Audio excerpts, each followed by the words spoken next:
Mom is that person. মেয়েটা একটু আরাম করুক, এই চিন্তা করে বিছানায় শুধু খাবার না, খাবার পর হাত ধোয়ার জলটাও এগিয়ে দেয়।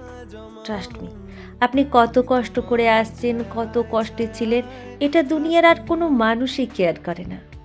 প্রেশারে কিংবা কষ্টে মরে গেলেও নিজের খাবারটা নিজেকেই তৈরি করে খেতে হবে, কিংবা নিজের সমস্ত প্রয়োজনে নিজেরই ব্যবস্থা করতে হবে।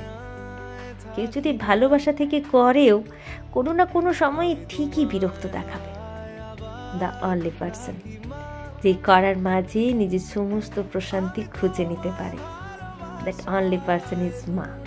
Nobody else, just nobody.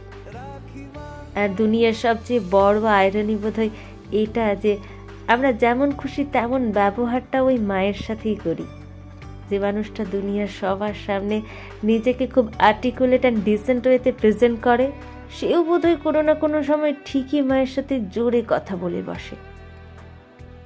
আচ্ছা, যত বিরক্ত কিংবা প্রেশারেই থাকি না কেন, অন্য কারোর সাথে তো ঠিকই খুব মেনটেন করি, কিন্তু ব্রেনের কোনো এক জায়গায় বোধহয় গাঁথা আছে মায়ের সাথে করা যায়, তাই না?